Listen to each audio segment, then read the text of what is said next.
জয় Bhim everyone. আশা করছি সবাই খুব ভালো আছেন, আমিও বেশ ভালো আছি। আজকে কিছু কথা তুলে ধরবো। যেই ধরনের বিষয়টা তুলে ধরবো না, শুধু পুরো বিষয়টা একদম কোনো এডিটিং নয়, কোনো কাটিং নয়, কোনো কিছু নয়, খালি সেভিং মানে আমি সেই কথোপকথনটা সেভ করেছি। কারণ আননোন নাম্বার আমাকে ফোন করলে আমি তার কথোপকথন সেভ করি, সেই জায়গায় সেভ করেছি। সেই বিষয়টা আপনাদেরকে আমি ডাইরেক্ট শোনাবো। ক্লিয়ারলি বলি, এদিক ওদিক ঘুরিয়ে কোনো কথা বলবো না। কৃষ্ণনগর থেকে আমার কাছে আজকে ফোন আসে। যখন ফোনটা আসে তখন তো আমি জানি না যে কোথা থেকে এসেছে, আমি তো সবার ফোন তুলি, কিন্তু আননোন নাম্বার থাকলে আমি সেটা রেকর্ড মোড়ে নিয়ে চলে আসি। তো যাই হোক, ফোন এসছে, সেটা আমি আপনাদের শোনাবো। কৃষ্ণনগর থেকে কে ফোন করেছিল এবং তার উত্তরে আমি কি বলেছি, আর কেন বলেছি তা জানি না। ঠিক আছে, কেন বলেছি তা জানি না। একটা ফোন এসছে সৌজন্যমূলক এবং বিপদগামী মানুষের পাশে দাঁড়াতে, বিপদগামী মহিলাদের পাশে দাঁড়াতে, অসহায় অবস্থার মধ্যে থাকা মহিলাদের পাশে দাঁড়াতে পূর্ণিমা তপাদার সর্বোপরি সর্বসময় তৎপর। এটা নতুন করে আজকে আমার মনে হয় বলার কিছু নেই। অনেক মানুষ হয়তো বলতে পারেন না আমাকে অনেক কথা, বা যেহেতু অনেক মানুষ আছে বলতে চান কিন্তু অনেক কথা বলতে পারেন না। কারণ যারা বলতে চান বলতে পারেন না, তারা আমার মনে হয় জানেন যে আমি খুব একটা আলাপচারিতা করে দরকার ছাড়া কথা বলা, আমি এগুলো করি না। সেক্ষেত্রে অনেক সময় কি হয়, মানুষ হয়তো আমার সাথে অনেক কথা বলতে চান, কিন্তু হয়তো কি কোথাও না কোথাও তাদের এতটুকু একটু ইতস্ত হয় কখনো কখনো। এটা আমার একান্তই নিজের অনুভব। তো যাই হোক, আমি তো সব সময় সর্বোপরি সর্বক্ষণ আমি অসহায় মানুষের পাশে আছি, শুধু মহিলাদের জন্য নয়। যারাই যখনই বিপদের মুখে পড়ে আছে, অসহায় অবস্থায় আছে, বা তাদের পাশে কেউ নেই দাঁড়াবার, সেটা যেভাবেই হোক, শুধু যে তার সাথে অন্যায় হচ্ছে তার বিরুদ্ধে দাঁড়ায় তা তো নয়। একটা মানুষকে সেবা দরকার, পরিষেবা দরকার, অথচ তার পাশে কেউ নেই, সেখানে কিন্তু আমি দাঁড়াই, একটা মানুষ হিসেবে দাঁড়াই। তখন আমি ভুলে যাই যে আমি তো আমার একটা এনজিওর কর্ণধার, এত বছর ধরে রেজিস্টার এনজিও। আমি সমস্ত রাজ্যে কাজ করা, আজকে মহারাষ্ট্র, উত্তরপ্রদেশ, বাংলা, 3টে রাজ্যে আজকে আমি কাজ করেছি। আমি এত উচ্চ মান্যগণ্য সম্মান দিয়ে আমি সম্মানিত। আমি তখন ভুলে যাই পরিষেবা যে মানুষটাকে দিতে হবে, যে মানুষটাকে সেবা দিতে হবে, আমি একদম চোখ কান বন্ধ করে ঝাঁপিয়ে পড়ি যে তাকে সেবা দিতে হবে। আমার একটা হাত বাড়িয়ে দিয়ে যদি তার ভালো হয়, যদি তার মঙ্গল হয়, যদি তার কল্যাণ হয়, যদি তার অসহায় অবস্থার থেকে, যদি সে বিপদগামী অবস্থার থেকে যদি সে মসৃণ জীবনে এবং সুন্দর জীবনে যদি সে আসে, সেখানে আমার এই হাতটা বাড়িয়ে দিতে আমি এতটুকু দ্বিধা করি না, কুণ্ঠাবোধ করি না। এবং যারা আমার খুব কাছের, তারা অবশ্যই আমার নেচার সম্পর্কে নিশ্চয়ই ওয়াকিবহল। শত্রুও তখন আমি তো কাউকে শত্রু মনে করি না। আর আমার মনের মধ্যে এটা আমি নিয়েও চলি না কখনো। কেউ আমার খারাপ চাইছে, কেউ আমার খারাপ করতে পারে, আমাকে কেউ হিংসে করছে। পৃথিবীতে বড় বড় পয়সাওয়ালা, কোটিপতি, পয়সাওয়ালা, অবজ করোড়পতি পয়সাওয়ালা মানুষ, তাদের সাথেই হিংসা করে না। বড় বড় আরবপতি মানুষ, তাদের সাথে হিংসে করে না। আর সেইখানে আমি কি আতশ কাজ দিয়েও খুঁজে পাওয়া যাবে না। আর আমি সেইখানে দাঁড়িয়ে আমি ভাববো যে আমাকে নিয়ে মনে হয় মানুষ হিংসে করছে, আমাকে নিয়ে মনে হয় মানুষ ফেলার চেষ্টা করছে, আমাকে হয়তো মানুষ আমার চেয়ারটা নিয়ে নেওয়ার চেষ্টা করছে। কিসের চেয়ার, কিসের কি? আমরা সবাই মিউজিক্যাল চেয়ারে বসে আছি, সবাই, প্রত্যেকটা মানুষ আমরা সবাই মিউজিক্যাল চেয়ারে বসে আছি। ঠিক সময় মতন যদি সে চেয়ার না ধরতে পারি, ধরে না রাখতে পারি, চলে যাবে অটোমেটিক অন্যের কাছে, বা অন্য যদি ধরে না রাখতে পারে সেই চেয়ারটা চলে আসবে আমার কাছে। চেয়ার হচ্ছে মিউজিক্যাল চেয়ার, আমরা সবাই মিউজিক্যাল চেয়ারে বসে আছি, সময়ের মিউজিক্যাল বাজছে, ঠিক আছে? তো এটা হচ্ছে ব্যাপার। তো আমি সেইখান থেকে দাঁড়িয়ে কখনো আমি এটা ভাবি না যে কেউ আমার সাথে শত্রুতা করছে, কেউ ওইটা আমি মাথায় নিয়েই চলি না। হ্যাঁ, যখন যেটা সামনে আসে তখন সেটার সাথে বুঝে নিই, কিন্তু ওটা আমি মাইন্ডে নিয়ে চলি না। এবং ওটা যে আমি মাইন্ডে নিয়ে চলি না, সেটা যারা আমাকে দেখেন প্রতিনিয়ত, প্রতিদিন, প্রতি সময় আমি একা চলতে বা যে কোনো বিপদগামী মানুষের এক ফোনেও কিন্তু অর্ধরাত্র আমি তার পাশে গিয়ে দাঁড়াই, এই সেবার হাতটা তার কাঁধে রাখি এবং তাকে সেই বিপদের রাস্তা থেকে কিভাবে বের করে আনবো সেটাই আমার একমাত্র আপ্রাণ এবং লক্ষ্য থাকে।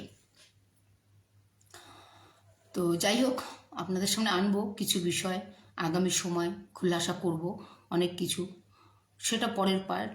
আজকের জন্য, আজকে যেটার জন্য আমি লাইভ বসেছি সেটা হচ্ছে কৃষ্ণনগর থেকে একটা ফোন আসে, মানে একটা ফোন আসে কৃষ্ণনগর থেকে, আমি এটা জানি না, একটা ফোন আসে, আমি সেই ফোনটা উঠাই এবং ওঠানোর পরে যখন কথোপকথন হয় আমি কিছু ভাবি না, আমি যেটা বললাম আমি কিচ্ছু ভাবি না। বিপদগামী মানুষ বা বিপদে পড়া মানুষ, মহিলা হোক বা পুরুষ হোক, বা অ্যালিগেশনটা যেরকম থাকে, তাদের বিপদের অ্যালিগেশনটা যেরকম থাকে যে এই এত বড় তার একটা বিপদ, ঠিক আছে, এত বড় সে প্রবলেমে পড়েছে, এত বড় একটা ষড়যন্ত্র বা এত বড় একটা ক্রিটিক্যাল কন্ডিশনে পড়েছে, সেই সময় আমি তাকে কি বলে ওটাকে মিসগাইড করতে পারি না, বা তাকে অন্য কোনো যুক্তিতর্ক দিয়ে নিজের স্বার্থে কোনো কিছু না, এগুলো কিচ্ছু করতে পারি না। আমি তাকে একদম সেই সময় সঠিক ওয়ে সঠিক গাইড করব, ঠিক আছে? তো আমি যথারীতি ঠিক তেমনি যে ফোনটা আমার কাছে আসে, আমি চাইছি আপনাদের কাছে আমি সেই রেকর্ডিংটা শোনাচ্ছি। বোনটির কোনো পরিচয় আমি জানতে চাইনি, না তার নাম জিজ্ঞাসা করেছি, না তার পারিবারিক কোনো কথা আমি জিজ্ঞাসা করিনি, শুধু বলেছি তুমি কোথা থেকে বলছো। বোনটি বলল আমি কৃষ্ণনগর থেকে বলছি। কৃষ্ণনগর কোথা থেকে বলছো? কৃষ্ণনগর বাস স্ট্যান্ড থেকে বলছি। সেটা অনেকটা কথা হয়ে যাওয়ার পর, আর আমি খুব কম কথা বলি ফোনে, অনেকেই জানেন আমি ফোনে কোনোরূপ বেশি কথা বলতে ইন্টারেস্ট নই এবং আমার এনার্জি থাকে না, আমি যা কথা বলবো ফেস টু ফেস। তো আমি আপনাদেরকে খালি রেকর্ডিংটা শোনাবো, আপনারা শুনুন, তার পরবর্তী সময় আমি আরও কিছু কথা তুলে ধরব। যারা এখন দেখছেন বা যারা পরে দেখবেন, জানাবেন আপনাদের মতামতটা, অবশ্যই জানাবেন। আমি আশা রাখবো যে আপনারা যারা আমার এই আজকের কমসে কম লাইভটা দেখছেন বা দেখবেন, মতামত আপনারা অবশ্যই জানাবেন, এটা আমি আশা রাখবো। এটা আমি আশা রাখবো। তো আপনাদেরকে আমি রেকর্ডিংটা শোনাচ্ছি, আপনারা শুনুন এবং বলুন। আমার যেটা মানুষ হিসাবে মনে হয়েছে আমি সেটাই বলেছি, ঠিক আছে? সোনালি দি না গো, রং নাম্বার কাকে? হ্যালো সোনালি দি, সোনালি দি, সোনালি দি না গো, রং নাম্বার কাকে চাই বোন? ও এটা কি সোনালি দির নাম্বার? না গো, আমি এটা পূর্ণিমা তোমাদের বলছি। ও আচ্ছা, এটা কি রিসরা? হ্যাঁ রিসরা গো। আচ্ছা, আমি একটা ওই সোশ্যাল মিডিয়ায় দেখলাম আপনারা বিভিন্ন সমস্যার সমাধান করেন আর কি মেয়েদের। হ্যাঁ হ্যাঁ হ্যাঁ হ্যাঁ, সেই ব্যাপারে একটু কথা বলছিলাম। হ্যাঁ, কোথা থেকে বলছো বোন তুমি? আমি কৃষ্ণনগর থেকে। কৃষ্ণনগর থেকে বলছো? আচ্ছা। হ্যাঁ, এমনি আমি অনেকগুলো সমস্যায় পড়েছি, আপনার সঙ্গে একটু আলোচনা করতে চাই। হ্যাঁ, তো অফিসে আসতে হবে বোন। অ্যাকচুয়ালি আপনার পরামর্শ চাইছি, আমি কি করলে কি সুবিধা। না, আমি ফোনে আমি কথা বলতে পারি না বোন, আমি তোমাকে চিনি না, তুমি আমাকে জানো না, তাই না? আর সামনে বসে কথা বলাটা একটু সময় অবশ্যই যাবে, তোমারও যাবে আমারও যাবে, কিন্তু সামনে বসে কথা বললে আমরা অনেকটা কমফোর্টেবল আমরা কথাটার আদান প্রদান করতে পারবো। আচ্ছা ফোনে কি হয় ওইভাবে একটা মানে মলম লাগানোর মতন হালকা ওটা হবে না, তাই না? যে কোনো ব্যাপারে যখন তুমি একটা আশা নিয়ে আমাকে ফোন করবে আর আমি তোমাকে ঠিক করে দিই না, সময় দিই না, ধ্যান দিয়ে, বুঝতে পেরেছো? ওটা হবে না, ওটা একটু সামনে এসো কষ্ট করে। আচ্ছা দিদি, আমি অফিসে কোন টাইমে যাব? অফিসে তুমি সন্ধ্যে 6টা থেকে 9টা কোনো দিন আসতে পারো, যে কোনো দিন। আর রবিবার দিনকে আমি সারাদিন থাকি।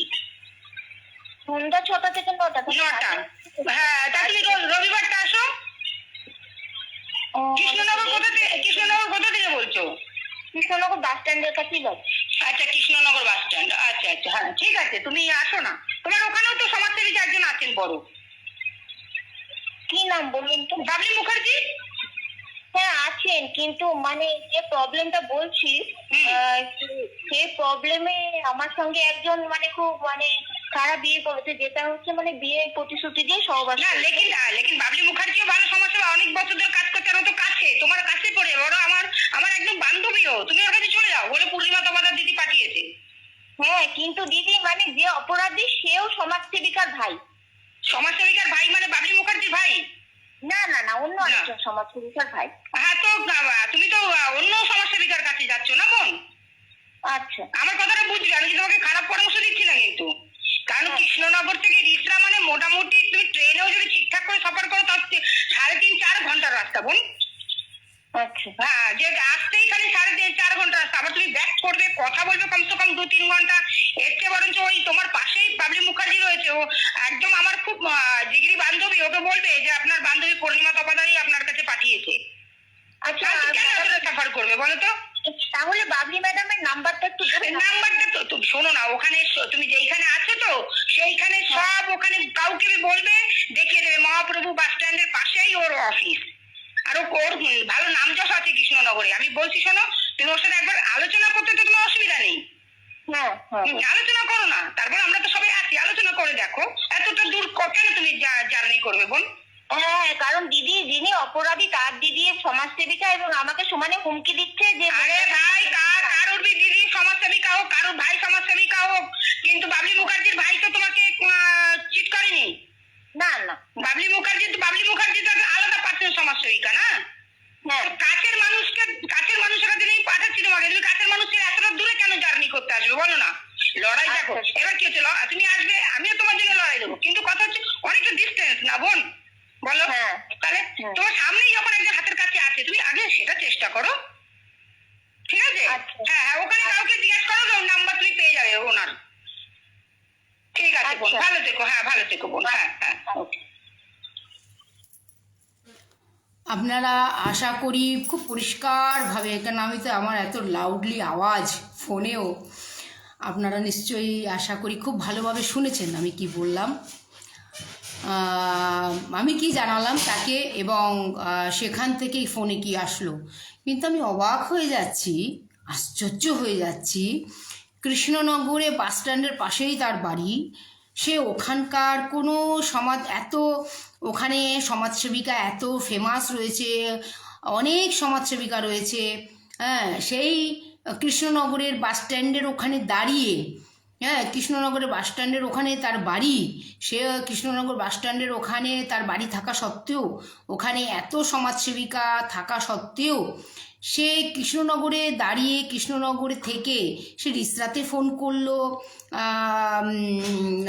সে আমার সাথে কথা বলবে এবং তার সে আমার কাছ থেকে মানে শলা পরামর্শ যেটা বলা হয়, পরামর্শ নেবে ফোনে, নাকি কৃষ্ণনগরেরই কোনো এক সমাজসেবিকার ভাই তাকে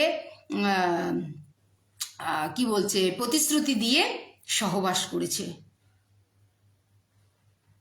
পূর্ণিমা তপাদার তো একদম ছোট্ট, নগণ্য, বারবার বলছি, খুঁজেও পাওয়া যায় না পূর্ণিমা তপাদারকে। পূর্ণিমা তপাদার শুধু ওই রিসরার একটু ওই জেকে স্টিল, আর এখন সৌদামিনীনগর অফিস নিয়েছি, সৌদামিনীনগর জেকে স্টিল আর আমার বাড়ি, এইটুকুর মধ্যেই তো দৌড়ায়, এইটুকুর মধ্যেই তো হেঁটে চলে। তো পূর্ণিমা তপাদারের পরিচিত তো বিস্তার নয়, পূর্ণিমা তপাদারকে তো হুগলি জেলার থেকেও চেনে না, শ্রীরামপুর বিধানসভার থেকেও পূর্ণিমা তপাদারকে সঠিকভাবে চেনে না, এক দুজন হয়তো চিনি। আমি ক্ষুদ্র মানুষ, নগণ্য মানুষ, ঠিক আছে? তো সেই নগণ্য মানুষ, ক্ষুদ্র মানুষ কে আচ্ছা, আবার আরেকটা কথা বলি, এই যে আপনাদেরকে অডিওটা শোনালাম, আমি শোনাতে বাধ্য, অবশ্যই বাধ্য আজকে আমি এই অডিওটা শোনাতে। আমার তো কাজ নয় এগুলো, কারোর অডিও ফডিও নিয়ে বসা, কিন্তু আজকের এই কথোপকথনে কিছু এমন কথা ছিল যার জন্য আমাকে এই অডিওটা আপনাদের সামনে তুলে ধরতে হলো। এক্ষুনি এটা ফোনটা হয়েছে। তো সেইখান থেকে দাঁড়িয়ে উনি প্রথমে সোনালী ম্যাডামকে চাইছেন। সোনালী মানে আমার যিনি এখন সদস্যা হয়েছেন আমার জয়ভীম মহিলা সংস্থার, এবং উনি জয়ভীম মহিলা সংস্থাকে প্রোগ্রেসের, ডেভেলপমেন্টের কথা ভেবে এবং উনিও আমার সংস্থার দ্বারা উপকৃত, সোনালী ম্যাডাম। সেই কারণে উনি ওনার নিজের কৃতজ্ঞতা বোধ থেকে, এবং যেহেতু সে আমার সদস্য জয়ভীম মহিলা সংস্থার, সেই কারণে সে আরও মানুষ যাতে জয়ভীম মহিলা সংস্থার সুবিধাটা পায়, জয়ভীম মহিলা সংস্থার মাধ্যমে, জয়ভীম মহিলা সংস্থার হাত ধরে যাতে সমাজে তারা মাথা উঁচু করে বাঁচতে পারে, সেই বিষয়টাই সবার সামনে আনছে। সে কোনো প্রচার করছে না জয়ভীম মহিলা সংস্থার, সোনালীর কথা বলছি, সে কোনো প্রচার করছে না, জয়ভীম মহিলা সংস্থা অ্যাডভার্টাইজ দিচ্ছে না। যারা ভাবছেন যে জয়ভীম মহিলা সংস্থার বিজ্ঞাপন দিচ্ছে, সোনালী না। সোনালী যেটা করছে সেটা হচ্ছে, সে জয়ভীম মহিলা সংস্থার কাছে আসার পরে সে উপকৃত হয়েছে, কাজ পেয়েছে। তার বক্তব্য হচ্ছে, আমি যদি কাজ পেতে পারি, আমি যদি উপকৃত পেতে পারি, তাহলে আমি চাই আরও 5 জন মানুষ জয়ভীম মহিলা সংস্থার মাধ্যমে উপকৃত হোক। তাই সে নিজ ইচ্ছায়, কৃতজ্ঞতা বোধে, তাই সে মানুষের সামনে জয়ভীম মহিলা সংস্থার কথাগুলো তুলে ধরছে, যাতে মানুষ যেন এই জয়ভীম মহিলা সংস্থার সুবিধাটা পায়, যেরকম ও পেয়েছে। আজকে নিশ্চিন্তে রয়েছে যে কোনো বিষয় হোক। এবং ও যে জয়ভীম মহিলা সংস্থার মাধ্যমে যে মানে কি বলবো সুবিধা পেয়েছে বা সেটা তো বলেছে, যেদিন সদস্য কার্ড নিয়েছে সেদিন বলেছে। তারপরেও নিজস্ব কৃতজ্ঞতা বোধ থেকে সে বলছে, দিদি আমি এটা মানুষের সামনে তুলে ধরবো, যাতে মানুষ, আজকে সমাজে তো চারিদিকে সমস্ত কিছু আনাচে কানাচে অন্যায় আর অপরাধ বেড়ে চলেছে, কিন্তু আমি তো একটা ন্যায় পেয়েছি। তো আমি চাই, এবং যেহেতু সে আমার সংস্থার সদস্য, তাই মানুষের সামনে বিষয়টা তুলে ধরছে, যাতে মানুষ আরও উপকৃত হয়। এটা কিন্তু আমি বিজ্ঞাপন করছি না। আর যদি বিজ্ঞাপন করিও থাকি, যদি আমি মনে করি বা আমি করছি বা সোনালী করছে, খারাপটা কি আছে? খারাপটা কিছু নয় তো। ভালো জিনিস খুব সুন্দরভাবে ছড়িয়ে যায়, ঠিক আছে? ছড়িয়ে যাচ্ছে, অসুবিধা কিছু নেই তো। ছড়িয়ে যাওয়ার মাধ্যমটা যদি বিজ্ঞাপন হয়, হোক, কোনো অসুবিধা নেই। ভালো জিনিস তো, জয়ভীম মহিলা সংস্থা তো একটা ভালো একটা সংস্থা। তাহলে সেটার যদি কেউ নিজ স্বতঃস্ফূর্তভাবে বা নিজে উপকার পেয়ে, সেটা যদি সে নিজের কৃতজ্ঞতা বোধের থেকে সুন্দরভাবে আরও 5 জন মানুষ যাতে এই জয়ভীম মহিলা সংস্থার সুবিধা পায়, সেদিন প্রচার করে, করুক না, অসুবিধা কী আছে? যদি বিজ্ঞাপন হয়, বিজ্ঞাপন, ঠিক আছে? প্রচার মাধ্যম। আমি তো একসময় লিফলেটও বিলি করেছি, সবাইকে আমি বলতাম, কারণ পরিচিতি তো করতে হবে, লোককে জানাতে তো হবে যে আমি এসেছি তোমাদের মাঝে এই কাজ করবার জন্যে, তোমরা আসবে, আমি তোমাদের জন্য কাজ করব, তবে তার সুগন্ধটা বেরোবে। সেই পর্যন্ত তো আমাকেই, সংস্থাটা তো আমার, সংস্থাটা আমার, এই সংস্থার কর্ণধার, main head of department, head of সব কিছু আমি তো বলবো লোককে যে আমি এসেছি তোমাদের মাঝে, হাত বাড়িয়ে দিয়েছি। আমার হাতটা ধরে দেখো, স্লিপ করবে না হাতটা, খুব শক্ত করা হাত আমার। যাকে মনে করেছি জীবন হাত ধরেছি, বাত খতম, বাত টোটালি খতম। সেখান থেকে দাঁড়িয়ে হয়তো সোনালীর এই ভিডিও সে দেখেছি কি না আমি জানি না, সে কিন্তু পরিষ্কার বলছে এই নাম্বারে জয়ভীম মহিলা সংস্থার সাথে যোগাযোগ করবেন। তো যাই হোক, ফোনটিতে বোনটি যেটা বললেন, আপনারা লাইভটা কমপ্লিট হওয়ার পর আবার লাইভটা পুনরায় গিয়ে দেখবেন। বোনটি বলছেন যে এটা সোনালী ম্যাডাম নাকি। না, আমি বললাম না, এটা কি রিসরা নাকি? হ্যাঁ। তখন বললো এরকম ব্যাপার, আমি আপনার সাথে একটু ফোনে পরামর্শ দিই। না, ফোনে পরামর্শ নয়, অফিসে আসতে হবে। আপনি কোথা থেকে বলছেন? কৃষ্ণনগর থেকে। আচ্ছা, কৃষ্ণনগর থেকে। কৃষ্ণনগর কোথা থেকে? কৃষ্ণনগর বাস স্ট্যান্ডের এখানে আমার বাড়ি। তো কী হয়েছে? এই কৃষ্ণনগরের একজন সমাজসেবিকার ভাই আমাকে বিয়ের প্রতিশ্রুতি দিয়ে সহবাস করেছে। তাহলে কৃষ্ণনগর কোথায়, রিসরা কোথায়? আপনি রিসরায় আসবেন, 4 ঘন্টার রাস্তা। কৃষ্ণনগরই তো সমাজসেবিকা রয়েছে, বাবলি মুখার্জি, অসুবিধা তো কিছু নেই। আরে সন্ত্রাসবাদী তো পরে হয়েছে, যখন ও আমার সাথে পরিচিত হয়েছিল 2018-তে, 2017-র এন্ডিংয়ে আমাকে রাজমহেশ্বরী শাহ দাদা ফোনের মাধ্যমে পরিচয় করায়, ফেসবুক দেখিয়ে, যে তোমার বাংলার মেয়ে, দেখে রাখো তুমি। ঠিক আছে। বা আমার নাম্বারটা কোনো কারণে বাবলি মুখার্জিকে দেয়, বাবলি মুখার্জি আমাকে ফোন করে, যোগাযোগ করে, সেটা একটু হাই হ্যালো হতো। 2018-তে আমার মা মেডিকেল কলেজে অ্যাডমিট হলে পরে ও দেখতে আসে। তারপরে যাই হোক, অনেক কাহিনী, অনেক কথা, সেগুলো ছেড়েই দিলাম। তারপরে আমার বাড়িতে আসে, আমার মা গত হয়ে যাওয়ার পর আমার বাড়িতে আসে।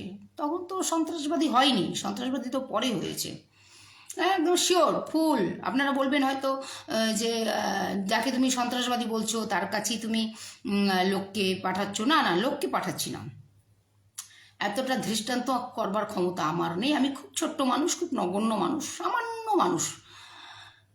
কিন্তু কৃষ্ণনগর বাস স্ট্যান্ডে দাঁড়িয়ে কেউ রিসরার সমাজ সেবিকা পূর্ণিমা তপাদারকে চাইছে, তো এটা একটু যেন কেমন আমার ভালো লাগলো না। তো আমি বললাম এতটা, আবার বোনটি বলছে তো যে কোনো সমাজসেবিকার ভাই দ্বারা সে প্রতারিত হয়েছে, মানে বিয়ের প্রতিশ্রুতি দিয়ে সহবাস। তো আমি যে মেয়েটা একটা আঘাত পেয়েছে, দুঃখ পেয়েছে, তাকে সেই কৃষ্ণনগর থেকে এখানে টেনে আনবো রিসরায়, বলবো হ্যাঁ হ্যাঁ হ্যাঁ এসে গেছো, বা তাকে একদিনকে আমার অফিসে নিয়ে বসিয়ে বলবো এই তো দেখুন কৃষ্ণনগর থেকে এসছেন একজন আমার কাছে ন্যায় পেতে, এতটা অমানবিক বা অমানুষ আমি নই, ঠিক আছে, সত্যি নই। কারণ ওই ছল চাতুরির রাস্তা, কপাটের রাস্তা করে, একটা ফেসবুক লাইভ করে হাসাহাসি করারই তো কৃষ্ণনগর থেকে এসেছে আমার অফিসে। আজকে দেখুন কে বসেছে আমার অফিসে, আজ কৃষ্ণনগর থেকে। হ্যাঁ, ওই সমস্ত করবার মতো মানসিকতা, সময়, এনার্জি কোনোটাই আমার নেই। তো প্রথম স্টেপেই তাকে আমি সঠিক রাস্তা দেখালাম। কৃষ্ণনগরে তুমি বাস স্ট্যান্ডের ওখানে দাঁড়িয়ে আছো, বা ওখানে তুমি থাকো, তোমার ওখানেই তো একজন সমাজসেবিকা আছে যার নাম বাবলি মুখার্জি। আদারওয়াইজ আমি কৃষ্ণনগরে তো কোনো সমাজসেবিকাকে চিনি না। যদি আমি অন্য কোনো সমাজসেবিকাকে চিনতাম বা জানতাম, তাহলে হয়তো আমি তারও নামটা বলতাম যে ইনিও তো আছেন, ওনার সাথে যোগাযোগ করো। তো কৃষ্ণনগরে তো আমি একটাই জানি, বাবলি মুখার্জি। এবার যদি কেউ, উনি বললেন যে আপনার কাছে নাম্বারটা আছে, তো আমার কাছে তো ওই মতো পরিস্থিতিতে ওই ফোনের মধ্যে তো আমার নাম্বার নেই, আর আমার কাছে এখন নাম্বারও নেই। তো আমি কি করে দেবো? আমি বললাম না, নাম্বার আমার কাছে নেই। আপনি কাউকে জিজ্ঞাসা করবেন, মহাপ্রভু হোটেলের পাশেই ওর অফিস। আর সবচেয়ে ভালো কথা, কেউ যদি খুঁজে না পায়, আরও ভালো করে জানা যায়, যে কোনো সমাজসেবিকা, ভালো কাজ করা মানুষ বা ক্রাইম করা মানুষ, দুজনেরই খবর কিন্তু স্থানীয় থানার থাকে, স্থানীয় থানার কাছে থাকে, ঠিক আছে। যেমন আজকে রিসরাতে এসে যদি আমায় কেউ খুঁজে না পায়, কোথার থেকেও যদি আমাকে কেউ খুঁজে না পায়, রিসরাতে এসে আমার রিসরা থানায় যদি বলে পূর্ণিমা তপাদারের বাড়ি যাবো, খুঁজে পাচ্ছি না, চোখ কান বন্ধ করে রিসরা থানা বলে দেবে হ্যাঁ চলে যান, দাসপাড়ায় ওর বাড়ি, ওর বাবার চায়ের দোকান এখানে আছে, কিছু তো একটা বলে দেবে। কারণ জানি, রিসরা থানা জানে যে এখানে পূর্ণিমা তপাদার থাকে। আর রিসরাতে পূর্ণিমা তপাদার একটাই সমাজসেবিকা যে কাজ করছে, মানে পূর্ণিমা তপাদারের নাম যার। সমাজসেবিকা তো বহু আছে, কিন্তু পূর্ণিমা তপাদার নামক সমাজসেবিকা আছে, এর বাড়ি এইখানে। তো এইরকম যদি কেউ খুঁজে না পান, কোতোয়ালি থানায় চলে যাবেন, কৃষ্ণনগর কোতোয়ালি থানায় চলে যাবেন। কোতোয়ালি থানায় গিয়ে জিজ্ঞাসা করবেন যে এখানে বাবলি মুখার্জির অফিসটা কোথায়, বলে দেবে, ঠিক আছে। পরিচিত হয়ে যায়, তাই না? ভালো মানুষেরও, খুব ভালো মানুষ যারা সমাজে কাজ করছে, খুব ভালো সমাজসেবিকা বা সমাজসেবক বা খুব ভালো নেতা বা নেত্রী, তাদেরও পরিচয় থাকে পুলিশ স্টেশনে, বা ক্রাইমের কাজ করছে, অপরাধ করছে, চিটিংবাজি করছে, জালিয়াতি করছে, জোর চুরি করছে দিনরাত, তাদেরও একটা চেহারা থানায় দেওয়া থাকে। এখন সেটা থানা রিপোর্টের ব্যাপার, কোন থানায় কার চেহারাটা কীরকমভাবে আছে। তো বিষয় হচ্ছে এটা, ঠিক আছে। তো সেই বোনটি কৃষ্ণনগরের একজন সমাজসেবিকার ভাই দ্বারা প্রতারিত হয়েছে, বিয়ের প্রতিশ্রুতি দিয়ে সহবাস। তো কৃষ্ণনগর বাস স্ট্যান্ডে দাঁড়িয়ে রিসরার সমাজসেবিকা পূর্ণিমা তপাদারকে চাইছেন বা সোনালী ম্যাডামকে চাইছেন, তো কৃষ্ণনগর থেকে রিসরা পর্যন্ত সেই বোনটি জার্নি করবে, এটা আমার ঠিক সমুচীন মনে হয়নি, ভালো লাগেনি। তাই আমি বললাম যে ওখানে বাবলি মুখার্জি বলে একজন সমাজসেবিকা আছেন, আপনি ওনার সঙ্গে, তো উনি যেতে চাইছেন না ওনার কাছে, উনি ওনার কাছে যেতে চাইছেন না, বলছেন না একজন সমাজসেবিকার ভাই এরকম করেছে। আরে আরে ওনার ভাই তো করেনি, আপনি ওনার কাছে কেন যাবেন না? উনি তো সমাজসেবিকা, ভালো কাজ করছে, তো খুব ভালো কাজ করছে, ভালো কাজ করছে, তো আপনি কেন যাবেন না ওনার কাছে? ওনার কাছে যান। আমি আপনাকে বলছি যেতে, দরকার ওখানে কি বলবেন যে পূর্ণিমা তপাদার পাঠিয়েছে, কারণ উনি তো আসছে আমার কাছে, আমি তো ওনাকে চিনি না, বা স্পেশাল আমি ওনাকে তো পাঠাচ্ছি না, উনি কৃষ্ণনগরে বসে আমার কাছে আসতে চাইছেন, তো আমি বললাম আমার কাছে আসতে হবে না, আপনি আপনারই পাশে যে রয়েছে তার কাছে যান, কেন এতটা জার্নি করবেন, তাই না? কেন এতটা জার্নি করবেন? আপনারা আরেকটু শুনবেন রেকর্ডিংটা, আরেকটু শোনাচ্ছি ভালো করে, ওয়েট।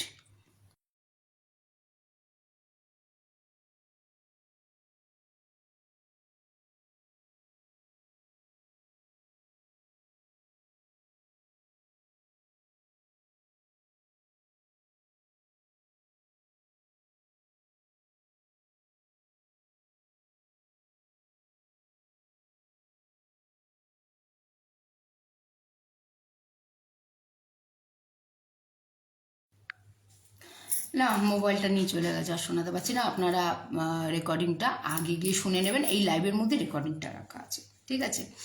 দেখুন, আমার ওই মোমেন্টে দাঁড়িয়ে বোনটি যেভাবে কথা বললো যে একজন সমাজসেবিকার ভাই দ্বারা প্রতারিত হয়েছে, বিয়ের নাম করে সহবাস করেছে, তো সেই মোমেন্টে আমার মনে হলো তাকে সঠিক গাইড করাটা খুব দরকার, তো আমি গাইড করলাম। এবার আপনারা বলবেন যে সন্ত্রাসবাদী আপনি বলেন আবার তার কাছে পাঠাচ্ছেন, সন্ত্রাসবাদী সে পরে হয়েছে, আমি যাকে জানতাম এবং যেভাবে সে কাজ করে আর যেভাবে তার থানায় পরিচিতি আছে, আমার মনে হয় সন্ত্রাসবাদী হোক বা আর যাই হোক, এই কাজটুকু সে করে দিতেই পারবে, আমার মনে হয় তাই। কারণ সন্ত্রাসবাদী মানেই তো ভয়, সন্ত্রাসবাদী মানেই তো আতঙ্ক, তো তার নাম শুনেও যদি কমসে কম এই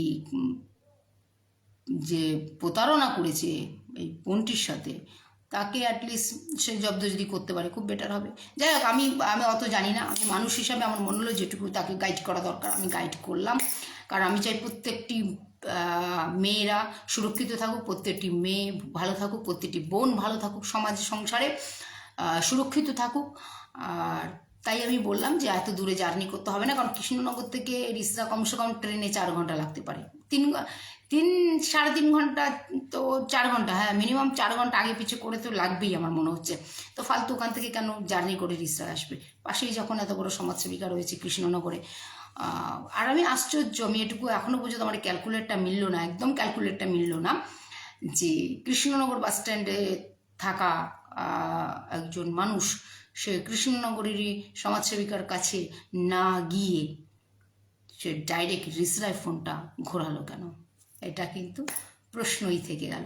ভালো থাকবেন, সুস্থ থাকবেন, দেখা হবে অনেক আগে, অনেক কথা আছে বলবো সময়ের সাথে। জয় ভীম, জয় সংবিধান।